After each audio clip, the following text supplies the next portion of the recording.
So welcome back, everybody. We're continuing in chapter 39. We're pretty much in the center of the chapter, the middle of the chapter, which is in the original text, 104, page 104 rather. And you can see it again in the corresponding English text, as I invite everybody to see the previous classes. As usual, I invite everybody to see the previous classes as by typing in the Tanya, the link box, or on the tanyaonline.com website, which is hosted by the same hosts, yet with easy access to all the previous classes, and namely the class that you would be watching, you'd be able to follow easily with the text. Again, that's tanyaonline.com.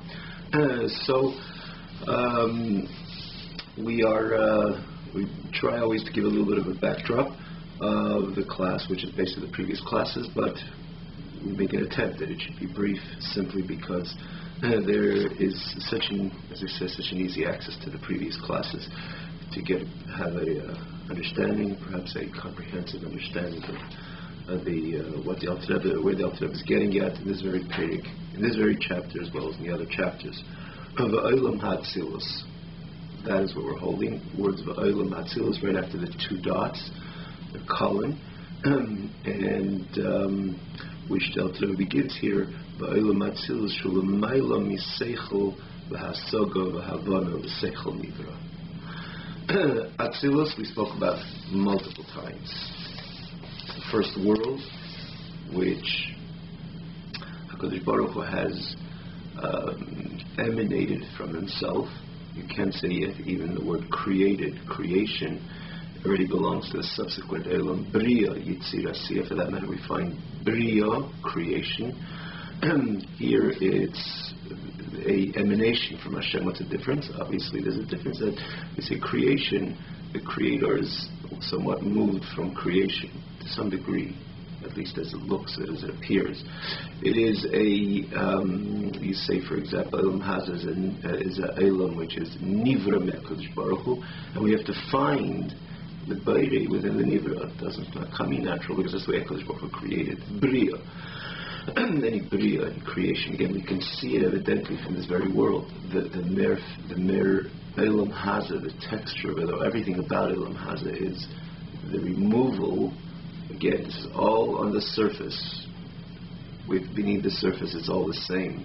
Ein milvadei, HaKadosh Baruch Hu is. There's nothing else. There's no other independent. Elam Hazeh, this Elam Hazeh, which is Elam Lamata Ein Tacht Lamata Himena. This is the lowest. There also doesn't have Chas v'Shalom any independent energy. This is HaKadosh Baruch Hu b'chvei levatzmei. It's Hashem Himself is the only energy which constantly vitalizes Elam Hazeh, this very physical world. It doesn't have any other independent energy. So the emes that Elam Hazeh is part of the Inei Milvadei, part of it's an extension of HaKadosh Baruch Hu. But the way Hashem created it on the surface, it's the removal of Bayrei, of Nivra, which allows an Elam to be created. In this Elam, what is evident is the Bria dimension of it is more evident than the other Elam, because it's a world which we have to find the Bayrei within the Nivra. If it was just like Ila ve'Olah, like cause and effect, you don't have to seek, you don't have to find. In the Ila, in the Ol, I mean to say in this case the Bayrei and the Nivra. In this case, this is by definition. Nivra says that the Bayrei is removed. Again, on the surface, obviously, but Nivra itself, the fact that it's a Nivra, that it was created, the way as a particular creation, that itself tells you that the Bayrei contracted his energy, that it should remain within himself, and the product, which is the Bria, should look like a Bria. It should look like a Bria that we have to, in other words, a kaviyachol, so to say. It's seeming on the surface as a separate entity from the Bayrei. That's by definition what it is. If it was just an extension of HaKadosh Baruch Hu on the surface, so it wouldn't be a Nivra, it would be just to be indicative that it's an extension of the Beidei. Nivra, by definition, says that the Beidei has removed himself and contracted himself in order that what the final result should be a Nivra. So that's again, this doesn't begin in this very world, physical world. It begins in Elam Habriya. We spoke about the four elements multiple times, and again in the last few weeks, this was the theme as well, the difference of Elam Yitzira, Elam Habriya. But what they all have in common there, because we're the Parsa, as it says in Amar Sfarim, which explain this, the four elements. There's the Parsa, which is mafsik between Atzilus, the partition, the curtain, which condenses, which holds the air, which is Bilti Balgul, the infinite air of HaKadosh Baruch Hu, the Ein Sof type of air. There's a curtain which blocks it, and what comes out on the other side of the curtain is more nivra, something which is created, and more of a creation which does not adequately demonstrate its creation. And again, that's why it becomes an Elam Habriya. Now, make no mistake, Elam Habriya and Elam Hazeh are very, very different. Elam Habriya is Gan Eden Ha'eliyah, and obviously Elam Kus is very, very this is what the spirit of Elam Habriya is. Kuli Elokus like Gan Eden. It says that Shabbos Nenim V'Yeshem V'Nenim is Yivashchina. That enough in the ray of the Shechina, which is what's constant, present, what's constant, radiating from HaKadosh Baruch Hu. It's a Elam Kodesh. It's a very holy world, a divine world. And again, this is even the higher level of Gan Eden. There's Elam Yitzira, which is the lower level of Gan Eden, which is also an Elam Kodesh. So what differentiates Elam Yitzira and Elam Atzilus? And because there, it's Haskalas, it's subtle. The notion of a Metzius begins in Elam Habriya. And again, we're not going to go right now to the entire difference between, which is, or examples or explanations which are used in multiple Sfarim, which design or articulate the differences between Elam Hatzilus and Elam Habriya, or Yitzira and Asiya. We're going to focus on the difference that Alter Rebbe points out over here in this chapter and in this very class. So we'll be able to again understand also from this difference, or these details which differentiate between Elam Hatzilus and Elam Habriya, or Bri Yitzira Asiya, and again in this case Elam Habriya, starting from Elam Habriya, that we see that it's beginning. Aschalas Hayesh means it's somewhat, again, very subtle, the fact that it can exist. Metzias, again, at the most subtle level. That's the beginning where eventually it expresses that notion of Yeshus and Metzias to a lower level and a lower level, where the Yeshus expands itself a bit more again in the worlds which are in the spirit of Kedusha. It obviously always remains more subtle, less subtle. It's not like the Hakshama, the Yeshus, the crassness, which exists in Elam Hazeh Gashmi as an example, which is the ultimate Yesh, Mitzi is kind of Aniva Atsi Eid, which is a common I am. This is what Elam Hazeh is. And you have to introduce to Elam Hazeh a new idea, a new phenomenon of Elokus, like by Pari says, Ye'el Livani Asisoni, it's I am, I even created the Nile. And the way the Pasuk says in Tanakh, and Mi Hashem Hasheshram B'Kelei, sir, the reason why you woke up, not only the reason why you woke up this morning is because of God. Every single moment, the reason why you exist is because there's a godly energy flowing into you, Mr. Pari, but Leah Daiti is Hashem, and who is this God? And so until the message has penetrated Hashem HaTzadik, and more so we Daitim, like Moshe says, the messages of even Mitzrayim shouldn't have a Yediyah and a Lakus, but it's something which needed a Makis and needed all those godly revelations to introduce to something which Be'etzim is, but that's only Be'etzim on the surface. It's a world which is Tachlis HaKshama, Tachlis HaYeshes, Tachlis HaMetzias, which means the ultimate I, the ultimate ego. A world is again Elam Hazeh. By definition of Elam Hazeh, it's about a world which, on its own, does not recognize its creator. It's kind of the separation between creation and creator is stark, much in Dafka and Elam Hazeh. Again, it's much more. The contrast between Beidei and Nivra is obviously much more stark in this very physical world. We need not to elaborate, we need not to explain. we all can understand and identify it. And this is our Aveda, to introduce a Lakus to our own Yeshis, our own Metzias, which is associated with our Guf and Nefesh Bahamis. And so we daven and we learn, and we have to say the same messages sometimes again and again. We daven every day, and more so 3 times a day, in order to the Emes Hashem Le'elam, like it's supposed to introduce to our own Elam. Elam Kotan Zaha'adam, Elam, the Gemara says in Lashon Helen Hester, conceals the Emes. But we introduce it every single day and multiple times throughout the year in different ways. Like I say, Rosh Hashanah, V'yeda kol pol kat pe'alte. We work on ourselves, and again on that hour, we ourselves should see kol pol kat pe'alte, V'yeda kol yitzur kat yitzarte, that everything is a Lakus, and Lakus is everything, God is everything, and everything is God. But not only to ourselves, to society, and ultimately to the world around us, until the Malach Ha'aretz Hashem. This is where we're heading to. This is the fruition of our Maseinu, Vavedaseinu, our work and our toil throughout the 3,300 years, to have the Atah Haresa, in other words, the Haresa Ladas, that the world should have a knowledge and a Re'iyah and a vision and everything, the perfect synthesis of Beit and Nivra, the fusion of the two, until the entire land, the whole entire world, we fill them with knowledge of HaKadosh Baruch Hu. The entire world, not only Bayam Yisrael, the entire world. This is the lashon of the pasuk. It doesn't say U'Mala HaBeis HaMedrash, U'Mala HaKol Deis Hashem, or U'Mala this neighborhood or that neighborhood, U'Mala HaOretz Deis Hashem. The entire earth will be filled with Deis Hashem, the knowledge of HaKadosh Baruch Hu. But this takes toil, this takes work. 3,300 years. That's a long time. Something which is by etzem and so adi. This is what it is. But this is the way this world was created, with the tachlis hakshama and the ultimate niva atzi'eh, the arrogance, the ego. It's a world which on its own does not demonstrate, and quite on the contrary, would shake off the whole notion of a Lakus. We have to bring it in, introduce it again. This is the reason, Maseinu, our doings, our toil, and also, as we explained, even the mitzvahs we do, we take the Gashmis of Elam Hazah. There's a significant majority of Torah mitzvahs is not seclusion of Elam, but working with the Elam. The wool is not wool, it's wool, but the wool is there, it's tzitzis, and the parchment of the animal comes a sefer Torah, tefillin. With this, we introduce the godly reality within Elam. Now, this is the extreme of Elam Hazeh. We're talking about the difference of Elam Hatzilas and Elam. So we began with the term creation and emanation. Emanation is when there's still felt the energy of the emanator with this,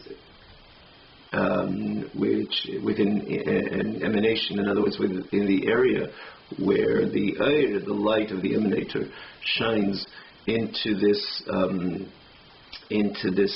world of emanation, which is again the Elam Atzilus, where the Lakus is not only felt, but Elam Atzilus is a world, like it says, it's a world which expresses the Ein Sof of HaKadosh Baruch Hu. For that matter, we say that all the 10 spheres of Atzilus, that's when we say it's Hashem's Chesed, that's Chesed of Atzilus.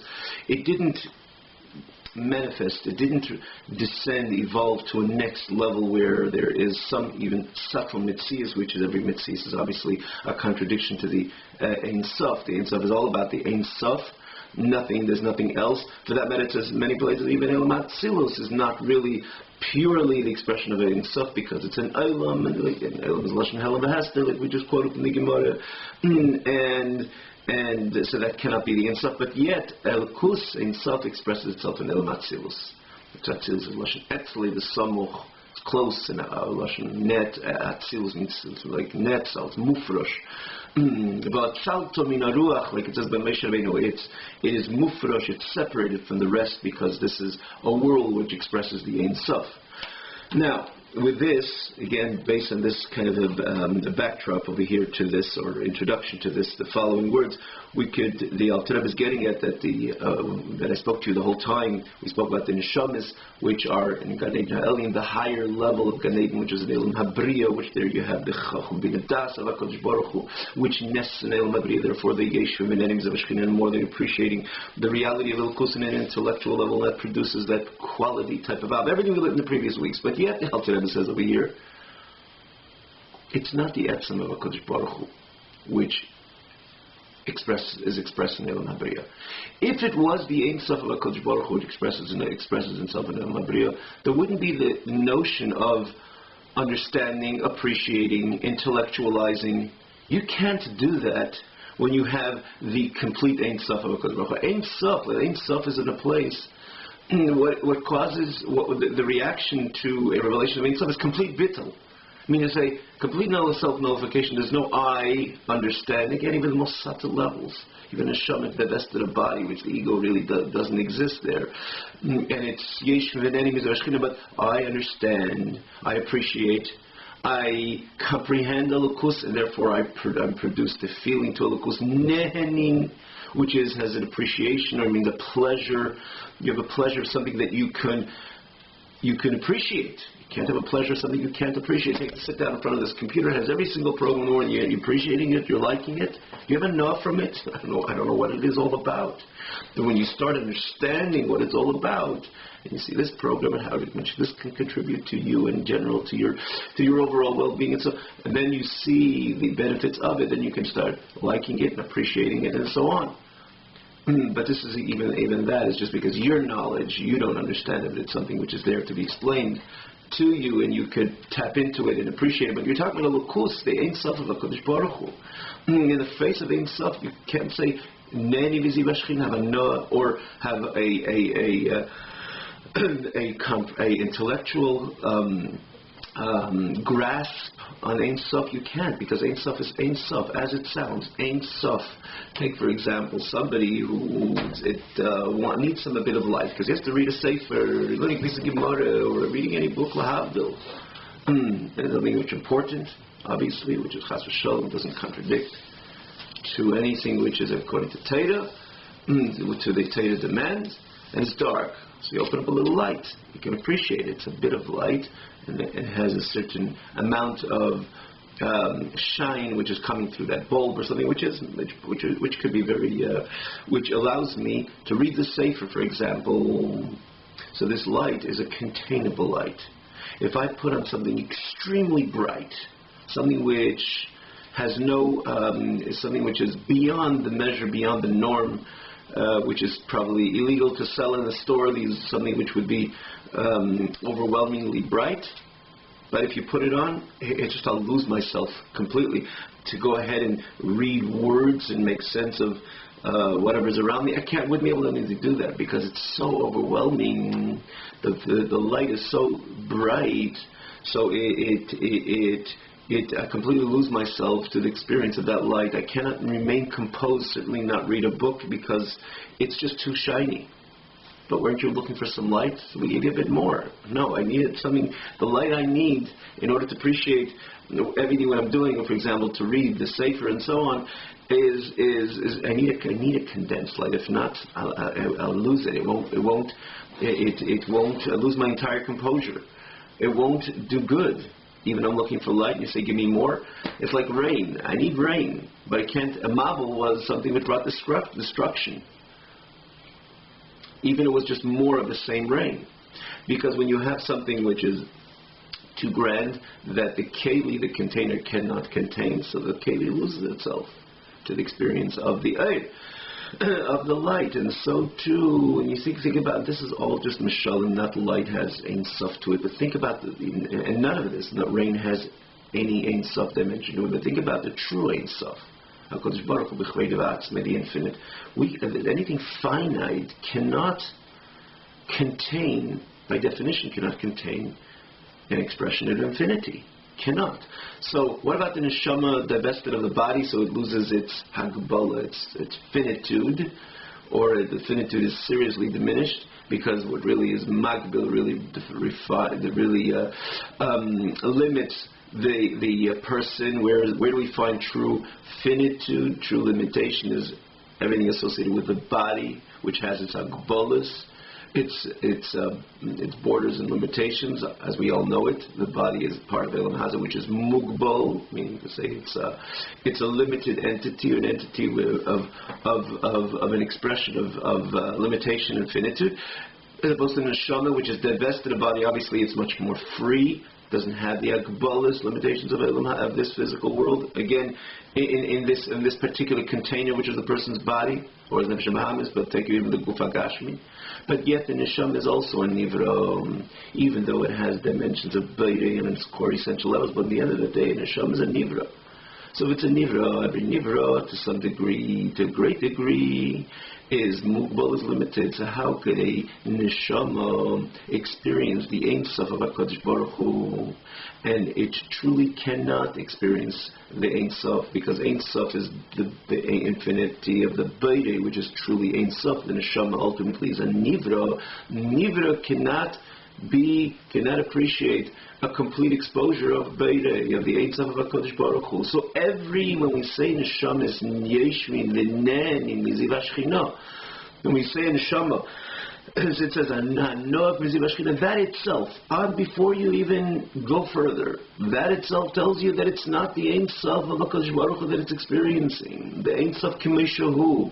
It's a condensed, it's a measured expression of the Ein Sof. If not, it wouldn't be yeshvin, it wouldn't be nehenin, deriving pleasure and understanding and appreciating and so on. That would not be, because Nivra can never appreciate Ein Sof, can never sit and exist, and how much more so appreciate, have a pleasure, something which makes sense to me. No, in the face of Ein Sof, you become completely bottled in Mitzias, completely annulled to a non-existent state, not an existent state which has having pleasure, understanding, intellectualizing, and so on.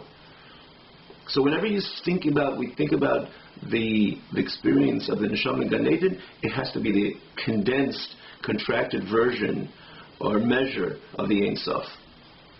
Not the Ein Sof K'meishahu, because if it's the face of the Ein Sof K'meishahu, that points at bittul, not I am sitting, having a no, and understanding, and so on. So when we think about the Eilam HaBriya, back to Eilam HaBriya and Eilam HaTzilus, Eilam HaBriya, in the end, even though we say the Chacham Bina Das of HaKadosh Baruch Hu is condensed, and is Nes rather than Eilam HaBriya, and again, this is the Chacham Bina Das of Atzilus, and Atzilus is a world which hosts the Ein Sof. Atzilus is a world which lives the Ein Sof of HaKadosh Baruch Hu. As we mentioned again in the previous weeks, the difference of Atzilus as opposed to the curtain between Atzilus and B'ri Yitzir, which there is the Elokus, the way it comes even to some degree in some type of Hagbala. But we say the Chachma Bina V'das of Atzilus Nes and Eilam HaBriya. That itself tells you that it's not the core a Chachma Bina V'das of Atzilus. The mere fact that Neshama is Yeshvin V'neni Miziv Hashchina, like we just said, they have a no, that itself said that that the Chacham Bina V'das, which Nes and Atzilus, is a measured expression of Chacham Bina V'das of HaKadosh Baruch Hu of the Ein Sof. And that is the reason, again, why they could have an appreciation of Elokus. They could exist as a nivra, which has an appreciation and ultimate pleasure of Elokus, as opposed to the Chacham Bina V'das of Atzilus, the way it's in Atzilus, which contains within itself and carries the Ein Sof K'meishahu, the infinite light of HaKadosh Baruch Hu, the way He is, for Himself, by Himself. Again, the non-mitzumtzum, the non-concealed, the non-condensed measurement of, or the non-condensed energy which exists within Atzilus itself before it nests in it and it expresses itself in Bria. What does that cause? That causes a complete bittul, like we say, a complete state of self-nullification. Not I am and I am thinking and I am appreciating and I am intellectualizing and I have a no and I have pleasure. Now, why are we saying, what is this Eilam Atzilus? Is it Shaykh? Could it be that dimension of Eilam Atzilus could be revealed? And is there some type of consequent reflection in a particular style in Avodas Hashem as a result of the revelation of Eilam Atzilus K'meishahu as is? The answer is yes. And as we just said, what it causes, and that's what as the message over here, that this revelation is associated with unique tzaddikim that their whole avodah is even beyond that level of avodah which we illustrated in the last few classes, again, namely this chapter and perhaps in the past as well, which is that perfect avodah associated with Eilam HaBriya, which we elaborated and expanded on in the last few weeks, which till now that was the quintessential Avodah, that was the perfect Avodah, that was the paradigm type of Avodah, that he has a profound understanding in Elokus, in the Ein Sof Baruch, in the Gedulas, Ein Sof Baruch, in the greatness of the infinite light of HaKadosh Baruch Hu, blessed be He, and consequently he arouses within himself again that unique tzaddik or that unique yid, a tchilur chimu sichli, meaning say a perfect polished tchilur chimu, which is yid and ava feeling, which comes again consequent to a beautiful, structured, comprehensive understanding in his Beta, in his Creator. And as we again said, that is the experience of the neshamas which serve the Kodesh Baruch Hu in that very fashion in this very physical world. Their place in Gan Eden Ha'elyon, which is Eilam HaBriya, which there again Chachmasi Benasi V'Daiti Shel Kodesh Baruch Hu Nes in Eilam HaBriya, which again corresponds to their type of Aveda, that it wasn't just a Ava V'Yira, an innate instinctive Ava V'Yira, which is also passion there, as we explained, but no, these were neshamas which their Aveda, their Ava V'Yira was always a qualitative Ava V'Yira which came as a result of a constant hisbeinos of pondering, a constant meditation on the greatness of HaKadosh Baruch Hu throughout the entire life. Zunti Gedaven, Monti Gedaven, like Dienste Gedaven, as a true Yid, meaning to say Daven not only every day was experience again I say Daven, it really encompasses the entire day, but davening is the time when it is the Yid can, the expressions of the person's Ava V'Yira stand and can stand and should stand in the full state of manifestation. And this is his whole Avodah throughout the entire life, that it's not just allowing his innate Ava V'Yira to express itself, but it's a structured Ava V'Yira, a Ava V'Yira based on, or rather a passionate, to be more clear to the right word, a passionate Ava V'Yira, passionate love and passionate fear of HaKadosh Baruch Hu, and that can only be based on a constant hisbeinos, a constant pondering on the greatness of HaKadosh Baruch Hu, again on a constant basis, and therefore his neshama belongs in Eilam HaBriya, which there the chachmasei ubinasei v'daiti shel HaKadosh Baruch Hu nes, and that is the reason why there can be a nivra which can ultimately intellectualize truly, genuinely on the Ein Sof Baruch Hu, because that's where HaKadosh Baruch Hu exposes his Chacham Bin Adas, and that's where they have the ability, despite we're Nivraim, to tap into and truly have a comprehensive understanding on our Beta, in our Creator. But yet, and again, this is the reason why till now this seems like the perfect Yid, but yet, as we explain and we can appreciate based on what we just said, that ultimately the fact that it could be Yeshu V'Neni V'Zevashchini V'Neilam HaBriya, that itself shows that it's already the condensed version of HaKadosh Baruch Hu. It's not the Chachmas Ubinasa V'Daita Shel HaKadosh Baruch Hu, the way he is for himself, by himself in Eilam HaTzilus. Because the fact that again the Yeshu V'Neni is a lie, that itself is a proof that it is the Ein Sof, the way it descends, in other words, even in Nes and Lamri, but again it is the condensed version of the Ein Sof, and therefore there could be an appreciation and understanding, and again ultimately a pleasure and a delight in HaKadosh Baruch Hu. So therefore we must say, he introduced over here a higher level of a tzaddik, that's a tzaddik which serves HaKadosh Baruch Hu beyond, in other words, not only his mizbeinen as is about his beininus and the greatness of HaKadosh Baruch Hu, but tzaddikim which stand on a constant basis with a true bittul, self-nullification to HaKadosh Baruch Hu on a constant basis, and we can all appreciate that that's much more of a profound connection to HaKadosh Baruch Hu. And as he explains over here, they're connected to the world of Atzilus, they're connected to the Ein Sof, the way Ein Sof is for himself, by himself, and because of that, they, as we mentioned, when the Ein Sof is revealed, there's no such thing, I understand, appreciate, and feel for this Ein Sof. There is no I. It is about complete bittul, complete subordinance, subservience, submission to the Creator. That's the way they served HaKadosh Baruch Hu throughout the entire life. And where do we see it? We spoke about this in the past, as it's lashon in a number of places. About Abraham, Yitzchak, Yaakov, it says, the forefathers, and these are these unique tzaddikim which exist in many, over all the generations, but no question they're mu'atim, very few, and which you can say on them that they are merkava to lukus. What is a merkava? As we spoke in the past, a merkava is literally translated a chariot.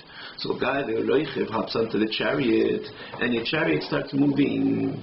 So is it, and how is the chariot reacting or serving, demonstrating its service to the reichev, to the rider? Is it in a way that you, Mr. Rider? I am, look, there's some big I over here, and I'm more than that. I'm contributing to you. I'm bringing you from point A to point B. You can't do it on yourself. Which is again the idea of the car, the rider, or the chariot, and so on and so forth. But let's stick to the words of the Merkava, the chariot. So you could say there's you're the Reichev. Obviously you're the Reichev. You have ambitions, and you have plans, and you have objectives, and you have goals, and so on. That's why you're going places. And then there's I am the Merkava. And really, we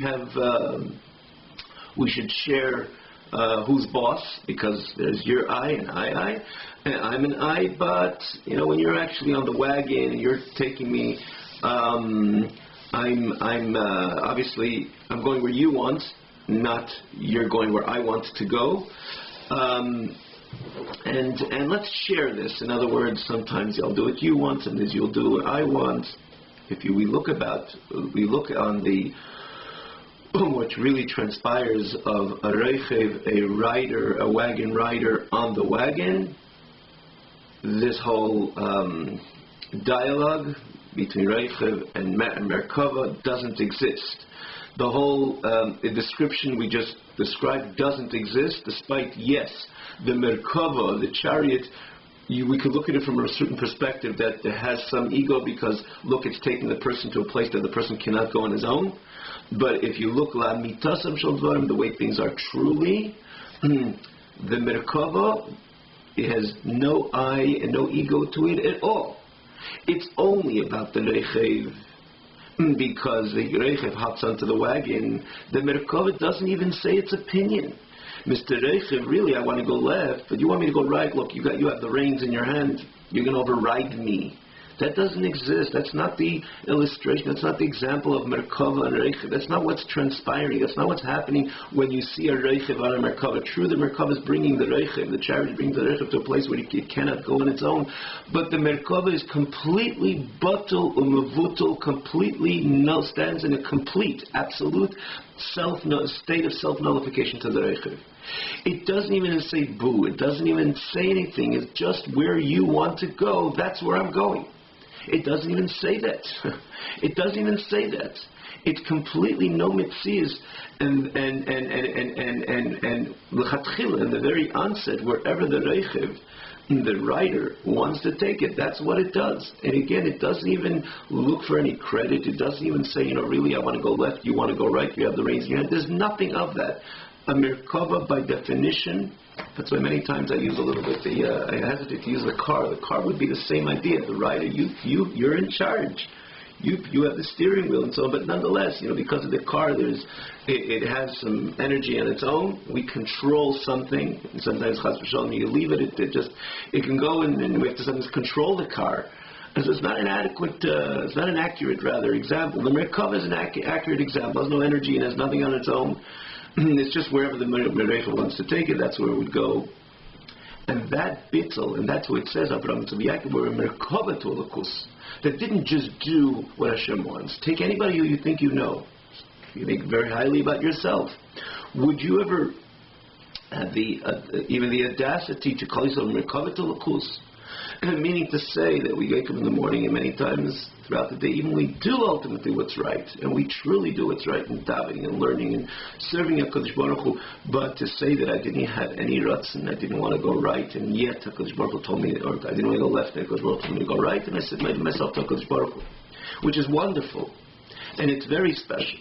And we have, especially when people are challenged in their Avodas Hashem, and they ultimately do what Hashem wants them to do. And it is very unique. Yet, you cannot give the term merkava to their Avodah as of yet. Because the fact that I want and I have a desire to do that, eat that, speak that, think that, and yet ultimately I submit myself to the Baruch Hu. It's like the Reichel says, I really want to go left, but you want to take me right. It's not a merkava. So the term, now we can appreciate and understand what it says about the Avis Heini na merkava. Ooh, this is not the regular. This is not the regular. These are people who didn't have their own ritzainus. They had nothing of desires, their own desires. They were completely bottle, completely stood with a complete submission to the Reichev, to the writer, which is obviously HaKadosh Baruch Hu, which has a plan. He wants to go from point A to point B again, to bring Elokus into this physical world. These HaKadosh Baruch Hu, these Leidira V'Tachteim, HaKadosh Baruch Hu wanted this very physical world to be transformed to a godly world. Avraham, Yitzchak, Yaakov are the Merkava. You are the writer. We're going to do. We have none of our own ritzainus. Not in action, not in speech, not in thought, not 1 hour a day, not 1 hour a year, Yom Kippur, by Ne'ilah, or by davening on a daily basis. 24 hours. They were Merkava to HaKadosh Baruch Hu. That is stupendous. That is very special. That is very unique. And where did they get their bittul? Because they were connected to the experience of Elam HaTzilus. They felt the Ein Sof. And when you feel the Ein Sof, there's nothing within your system which, in the most subtle basis, we're not even talking about going in a different direction and then yet submitting myself to HaKadosh Baruch Hu. There is no I, there is no ego, even in the most subtle levels. Because in the face of Ein Sof, there's not even an I which is mizbeinin, ponders, appreciates, understands, derives pleasure, delight, and so that doesn't exist. That can only exist if it's a measured amount of Elokus, the way it comes in a measured, mitzumtzum, condensed manner.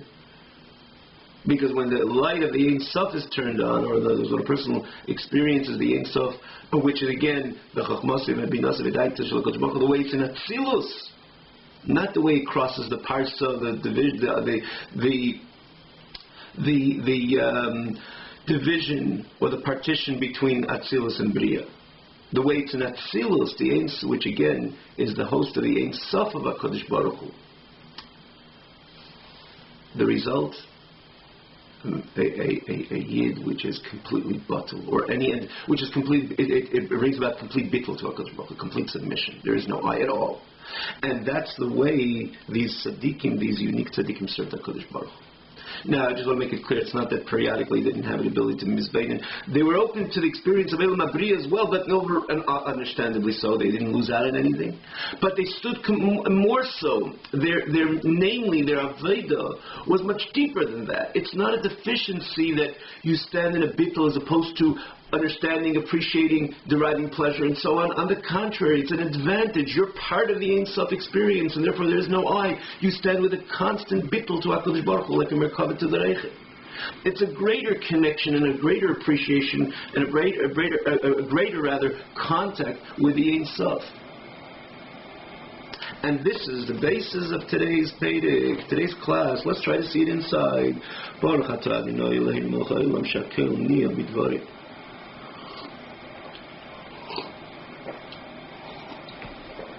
So the Elam HaTzilus, again, you could follow, you could look at it in the corresponding English text as well.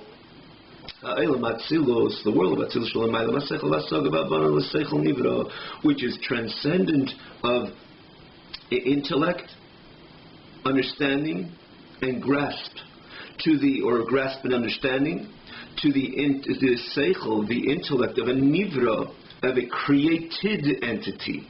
Because because the true wisdom and understanding of and knowledge of the infinite light of HaKadosh Baruch Hu in Atzilus is completely united with the ultimate unity.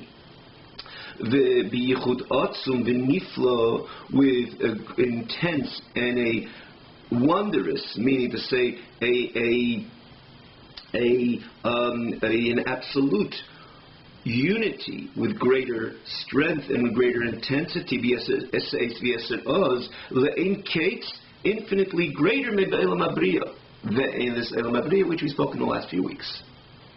We spoke about in the last few weeks, which dealt with this panic again, with this message of the neshamis again, which till now that was the paradigm of Aveda, that was the paradigm of a neshama which connects to its creator.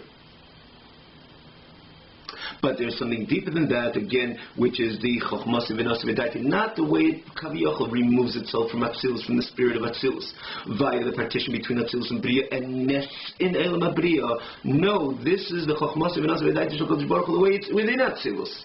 Before these Atzilus, and there it's completely one with the Ein Sof, because we said the whole Elam Atzilus is a world which hosts the Ein Sof. And again, basically what he's saying also is that Chochma is a term, Bina is a term, Das is a term. How can that connect to Ein Sof? Ein Sof is beyond description, beyond term, and that's what he's saying. It's Chochma B'Nos V'Daiti, that not a particular Chochma Bina V'Das, like we can appreciate, or even the Neshamas in the Labriya could appreciate Chochma Bina V'Das, as it says a number of places in Pasach Leo.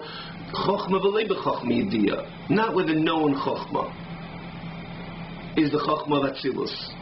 It's a Chochma Bina V'das which is completely one with the Ein Sof.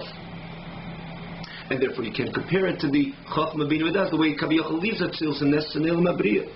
Kisham and Elam HaBriya, what we learned again till now in the previous classes, Yordu. When we say that Chochma Bina V'das of HaKadosh Baruch Hu, Nes and Elam HaBriya, Yordu, descended lahoyir b'bchinas simtzum, to shine again the condensed version, kadesh yuchlu hasichli mivroim lekabel mehen chabad, in order that in sichlim, which means intellect, of created entities, created beings, which is again in the neshama, even the neshama divested of body, it's still a nivra, they could receive and appreciate the wisdom, knowledge, understanding of HaKadosh Baruch Hu. And again, which it means, Leidas Hashem, to know HaKadosh Baruch Hu, Lahavin, and to understand, Allahasi, and to grasp, again, which is the experience of the Neshama in Elam HaBriya, in the Elionez HaSaga B'Eretz Baruch Hu, and understanding in the infinite light of HaKadosh Baruch Hu, Kifikech, Sichel, and Ibrahim, as much as a created being can contain and appreciate.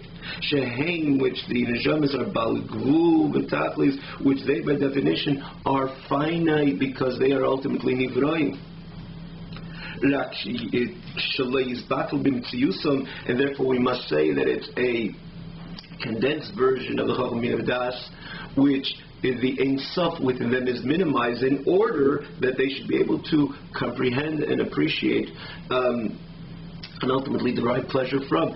Because if it was not the limited version, then then they would be completely batul b'mitzvus. It wouldn't be shaychus to say on them that they have an understanding of the greatness of HaKadosh Baruch Hu.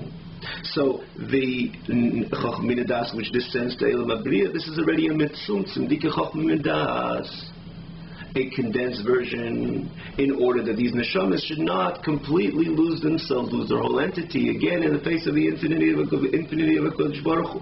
At that point, if that would happen, they wouldn't be completely lost to that Ein Sof, they wouldn't be anymore. They would return to their source, Mesharshim, in their root, which is ultimately godliness.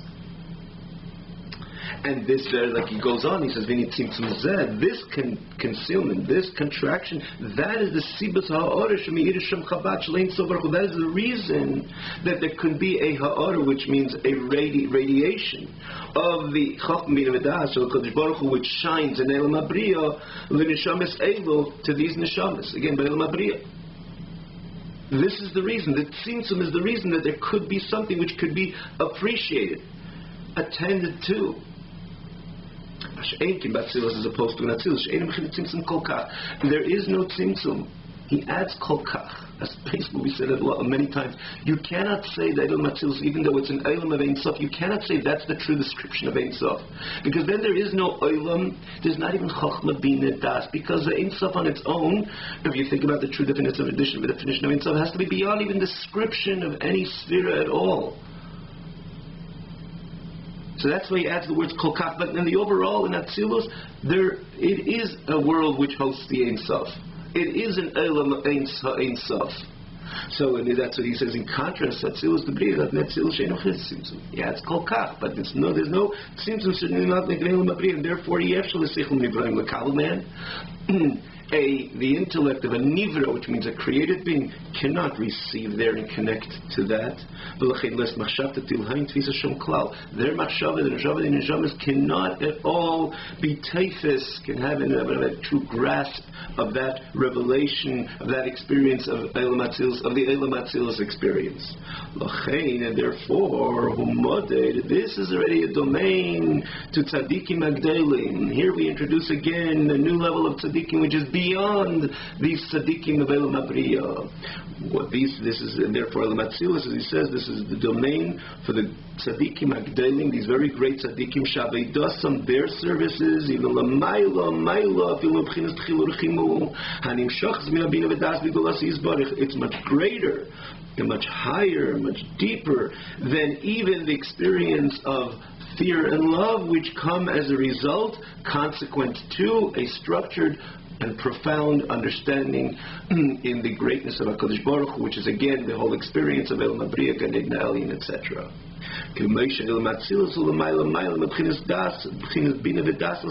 Just like we said before, Eilam Atzilus is transcendent from any Bina Das understanding and knowledge associated with the seichel, with the intellect, of the nivra of a created entity.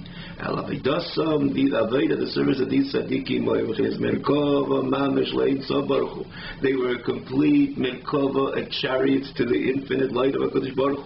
And what they served HaKadosh Baruch Hu, there was the I, they didn't even exist in the most subtle level. I understand, I appreciate, and so on and so forth. It was about a constant bittul, like the Merkava, which has a chariot, which has no I at all. Everything about it stands in a complete submission to the Reichav, a complete bittul to the Reichav, and so to the Aveda of the Tzaddikim. Their whole Aveda was on a constant basis, a bittul to HaKadosh Baruch Hu, a true subservience, submission to HaKadosh Baruch Hu on a constant basis, because they experienced the Ein Sof of HaKadosh Baruch Hu, and in front of the Ein Sof of HaKadosh Baruch Hu there is no I, and there is no I even on the most subtle basis. It's only about the HaKadosh Baruch Hu, namely again the true Ein Sof, the infinite expression of HaKadosh Baruch Hu. Everything is batul b'mitzias, and they had an Aveda, their whole Aveda was in a way that they were complete batul to HaKadosh Baruch Hu, which we could perfectly appreciate it even beyond. Again, we felt till this class, the Aveda of associated with Eilam Habriya, as explained, seemed like that was the quintessential Yid. But based on everything we learned over here, that's very far from the true connection to the true Ein Sof Baruch Hu, because the fact that you can understand and appreciate and derive pleasure, that itself says that it's not the true, genuine Ein Sof of the Ein Sof Baruch Hu. Because if you're dealing with in the face of true infinity, nothing can exist. Even something which wants to connect to the Beirei, and in any level, may it be intellectual, emotionally, it's I connect, feel, and so on. In the face of the Ein Sof, there is no I. And so this is already a place, the Eilam Atzilus is a mother, is a place, is a domain associated with Tzaddikim G'delim, that their whole Aveda was beyond appreciating, beyond understanding, beyond comprehension, beyond feeling. They stood with a constant bittul, self-nullification to HaKadosh Baruch Hu, and again on a constant basis, similar to the Merkava, which is constantly bottled to the Reichav. Without even initial, on the onset it doesn't even desire. I really want to go left, but you're pulling me to the right, and you're the boss. It doesn't exist.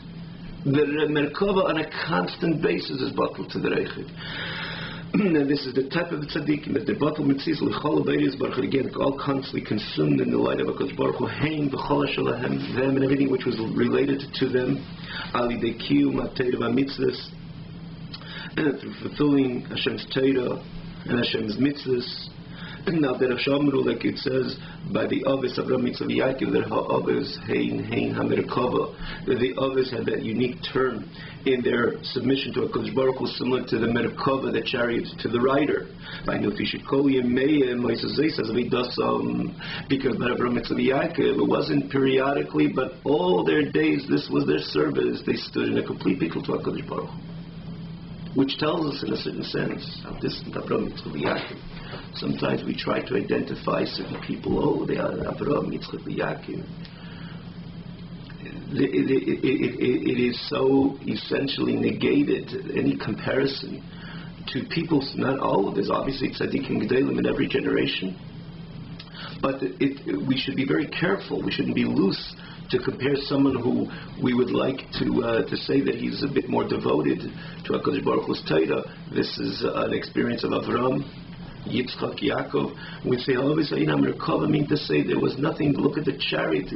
Think about the chariot's bittul, self-nullification to the Reichev. It's on a constant basis and on an absolute basis. That was the life of Avram Yitzchak Yaakov, and he says, Kol Yimeim, all their days, this was their service. And similarly, these tzaddikim, which are connected to Olam HaAtzilus, this is the way they serve HaKadosh Baruch Hu as well on a constant basis with a complete bittul, because again they experience, they're part of the Olam HaAtzilus experience, so that they experience the Ein Sof Baruch Hu, the infinite light of HaKadosh Baruch Hu, which is again, it's not a deficiency that they're over those tzaddikim which have a comprehensive understanding of the greatness of HaKadosh Baruch Hu, because that itself again tells us that that's the Chacham Min Vadas, the way it comes into Olam Habriya, the condensed version.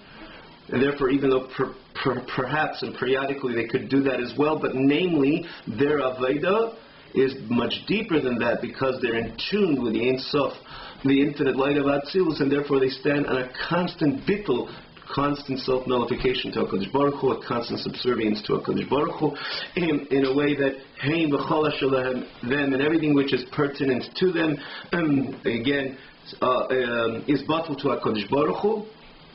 And again, through their unique fulfillment of their learning, the unique avodah of Torah and their commitment to Hashem's mitzvahs, it is always an expression again of Him, of HaKadosh Baruch Hu, and nothing completely, again, absolutely nothing about them. They are as similar to a Merkava, and their service is similar to being a Merkava to HaKadosh Baruch Hu. Have a wonderful evening.